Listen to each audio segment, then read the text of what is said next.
Hello, chess friends, and welcome to Jozarov chess channel, and welcome to the match that everyone was waiting for. Welcome to the spectacular game between the current world champion Gukesh D from India and the former world champion Magnus Carlsen from Norway. So this is the match that everyone wants to see because it's in human nature, I think, to compare many things. I think the comparison between Gukesh and Magnus Carlsen will always be there because Magnus Carlsen had his legacy, of course, but Gukesh became now the world's youngest world champion of all time. So it's, I think, really an interesting match. So put your seatbelts on. Let's see what happened in the Freestyle Chess Go Challenge in round 9 between these two world champions. So with white in this particular position, Gukesh opened with the move f4. Magnus' response was here b6. He wanted to have immediately competition between these two bishops.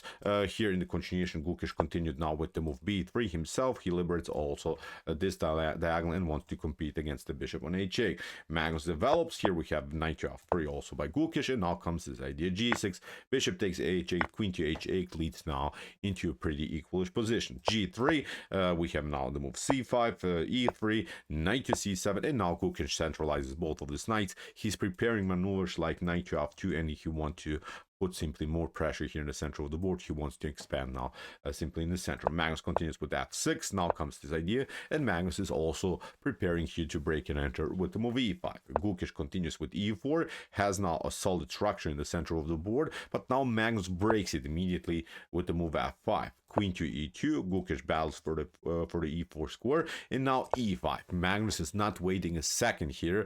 Magnus competes immediately here in the center. Now we have really dynamic position here in the center and also in the king side. And here f takes e5, Gukesh releases the pressure now in the center of the board. Magnus takes, and now maybe here an interesting choice for Gukesh could have been to play e takes f5.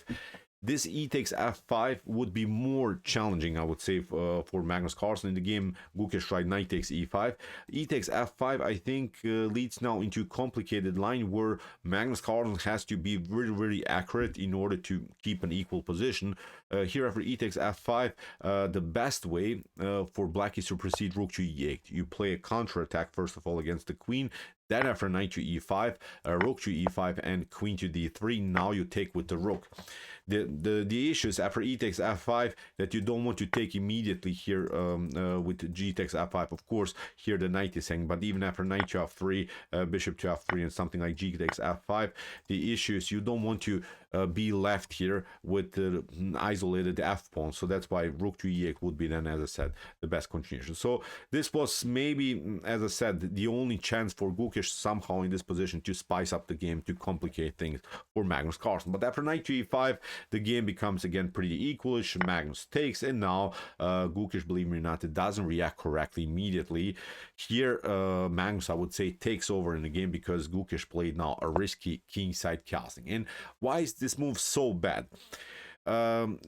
This kingside castling, first of all, is not really a secured king position because you have already expanded yourself on the king side. You have created already weaknesses in front of your own king, and there is also this tension on the e file. You can never take now on f5 because the queen is not secure. The queen is a little bit loose on e2. So these are, I would say, the main positional problems in Gukesh's position after kingside castling. A better choice was to play knight to d3, kick away the queen. After queen to e7, now you expand with e5, and then after bishop to h1, rook to h1, you have at least a space advantage, and now you're battling. The position is pretty equal. Nothing wrong also by Magnus Carlsen position, but this was the way to go here for Gukesh to somehow keep himself in the game. But after castling, Magnus plays now the brilliant d5. This is the way to go. This is the Magnus that we know. He puts more pressure simply against the queen on e2. As we mentioned, the queen is simply loose. The queen is not protected by anything here by Gukesh. And Gukesh continues now with the only good move, believe me or not. Gukesh finds the only good move now, d4.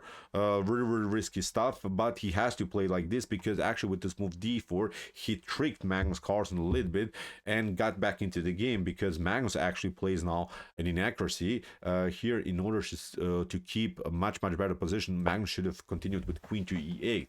And now, for instance, if you try e5 to pass through, then you have knight to b5, and you just continue the pressure against this pawn on d4. After something like queen to d2, you take, and then knight to e6 is pretty solid position. So here, if for instance, if Gukesh would have continued in this imaginary position, even with d takes c5, then d takes e4 creates now this really unpleasant structure on this side of the board where the pawns are marching here. You can of course take the pawn on b6, but after a takes b6, I think the position could collapse here on this side of the board, especially when we start to push some pawns, when we open the files in front of white king. And that's the problem that we have discussed earlier. When Gukesh played this early kingside castling, too many weaknesses he has already in front of his own king. So queen to e8, the only good move here from Magnus to keep the advantage in the game, but he played now queen to d4, fell for this beautiful trick for Gukesh. Nothing wrong. Again,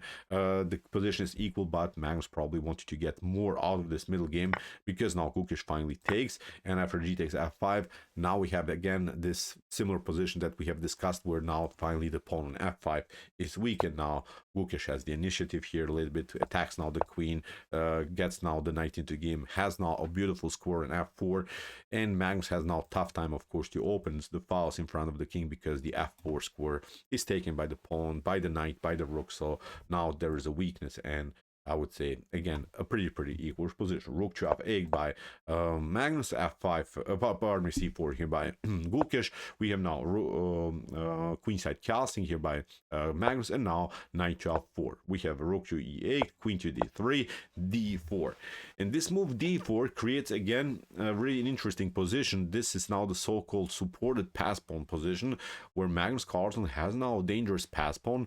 If Gukesh, for instance, doesn't take this pawn on f5 somehow, if he continues the game with down a pawn, this could be now completely winning endgame. So that's why Gukesh, first of all, has to now also to take the pawn on f5, but now queen to d7. And again, I would say if both players are playing this game correctly, this should probably end with a draw. But we know Magnus Carlsen's endgames, and we know also how Magnus Carlsen is forcing you to make inaccuracies, blunders, mistakes under time pressure. Here I would say Gukesh was not already in time pressure, but you see Magnus Carlsen had a better time already, about 4 minutes on the clock, Gukesh about 2 minutes on the clock, 2.5 minutes on the clock. So Magnus had the time advantage, had also this, I would say, very important endgame advantage. The engine says it's equal, but I would love to say this position is much more easier to play maybe here with the black pieces in, of course, this faster time formats. We have now queen to d7, rook takes d7, and now knight to d5. Again, I would say equal position. Rook to g7, rook to e1, Magnus takes, Gukesh takes, and now Magnus gets, of course, the rook into the game, the knight into the game, knight to f4, king to d7, and now rook to e5, rook to e7. If here Gukesh doesn't want to trade off everything, because this endgame would be then too simplified with this very dangerous pass pawn here on the d file. Although Gukesh could have taken here, and again the position is equalish, so nothing wrong with this, but maybe Gukesh went also for a win, tried now to play rook to h5, knight to e8, we have now rook to h6, knight to d6, knight to d5, and now rook to f7. We have now knight to f6, good move here by Gukesh, simply attacking now the pawn, but now Magnus played a dirty tricky idea here. He plays now king to d8, and the issue is now you cannot take, of course, with the rook, because then the knight is hanging. If you try here knight takes h7, this is not working, because now knight to e4 is going to happen, and white king is cut off, and black has now clear path here for the pawn. You cannot stop it. Even if you try rook to h4, then you just play d3, and even if you pick up here this one, then d2, this square is taken, no dangerous checks are possible, this square is taken. Black is going to promote the rook, so game over here for white. So that's why Gukesh realized the tactical problems, but lost also many seconds here in order to calculate this. He tried again knight to d5, Magnus tried knight to f5, attacks the rook, rook to e6, and now king to d7. Gukesh has to now step back, and you see brilliant endgame technique here by Magnus. He played really interesting active moves and forced now Gukesh to step back with this rook. Again, the position is equal, but I would say here Gukesh lost many seconds here. Here's around 25 seconds on the clock. Magnus has now 2 minutes on the clock, so here Gukesh is already under huge time pressure. King to d6, rook to f2, b5. Good move. You cannot take, of course, because then the knight is hanging. King to f1, b takes c4. We have b takes c4, which creates now a new position in which Gukesh has some problems to cover now the b file. That's now also a huge position problem. King to e5. We have now king to e1, knight to d6 by Magnus, going simply for the c4 pawn. Knight to f4 here by Gukesh. Knight to c4 here would be very risky by Magnus also, because then knight to d3, you have to now step back with the king, and after rook takes f7, king to f7, again knight to c5 is going to happen, and again a pretty equalish position now for both sides. So that's why after knight to f4, Magnus pushes this position further by playing rook to c7, rook to e2 by Gukesh, king to f5, and now comes the critical moment of the game. Here Gukesh doesn't react correctly. Here Gukesh plays now a bad knight to d5, which many of us would play for sure. I myself would play this move immediately. It seems like a logical move. You get an extra tempo, you can activate the king, you can deliver a couple of more checks, but this is simply not working. Let's see what was the better option here for Gukesh. Here Gukesh had to play an interesting rook to f2, and then after something like king to g4, now you go with knight to e6, and it's so hard to see this line. As we mentioned, Gukesh was already low on clock, and then you allow basically this knight to be pinned. How many of us would even consider this kind of a tactic? And then you go with rook to e2, then d3. Black pushes the position further. You go here with rook to e5, and then after knight to c4, you get this one, rook to e4, king to f5, and then you pick up this one, and then after king to e6, you get the king closer, and finally you can hold this position. You will eventually get one of these pawns, and again this should be an equal position. But after knight to d5, Magnus has now the opportunity to occupy the b file. That was the issue that we discussed also earlier. What should you do? Even if you try, I don't know, knight to e7 to deliver check, then black is going to march here with the king. Simply will pick up the pawn here, and when the king comes on h3, I would say here again game over here for white. But instead of knight to e7, Gukesh played even a worse move. He tried h3. Magnus simply centralized the knight. Great move by Magnus, because knight to c4 is also possible, but then maybe a risky g4 could happen, then you have to step back with the king. So Magnus plays here the optimal move. Great move here by Magnus. Knight to e4, locking out now this rook, and also in some lines threatening checkmate with rook to b1, because these squares are taken by the knight, so that's why g4 had to be played. Magnus goes now with king to e5, king to f1 has to be played now by Gukesh, and now d3, rook to e1, and after king to d4. In this particular position, Gukesh Domaraju resigned. So what's the issue? Let's see options, how maybe white can proceed here. If you try knight to e3, then d2 deflects now the rook from the defense of the knight. Again, game over. Even if you try, I don't know, rook to a1 to somehow keep your knight there, then I think just a calm king to c4 can happen. Although maybe this is not the optimal way here to proceed, but I don't know. If you don't want to calculate too much here in this position, king to c4, you just pick up the pawn and continue now with two connected pass pawns. Rook to f7, for instance, the engine suggests here. The engine gives here +7 evaluation in black's favor. So Gukesh Domaraju lost the game with the white pieces against Magnus Carlsen in the Freestyle Chess Go Challenge in 2025. So epic endgame again by Magnus Carlsen. This is how he simply plays chess. Deserved win, I would say. From the beginning, he was slightly better with the black pieces against Gukesh. Really interesting match. Let's see now the current standings of this event. So we see now after this round robin, we have this situation. Alireza Firouzja is on the first place with 6.5 points.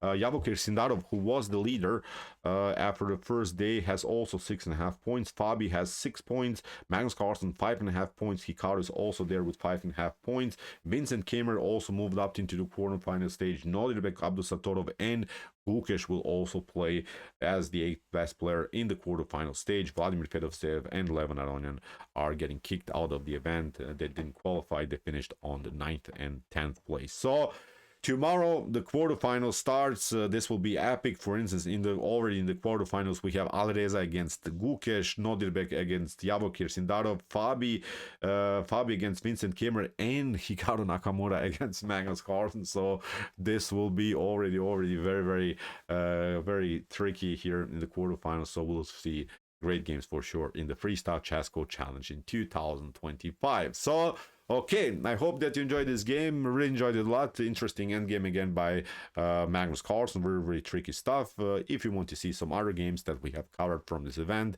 check out our coverage. Here are some links of some games that we have analyzed before. And if you like this content, hit the subscribe button. See you soon with some more videos. And what do we say in the end? Chess is the best, of course.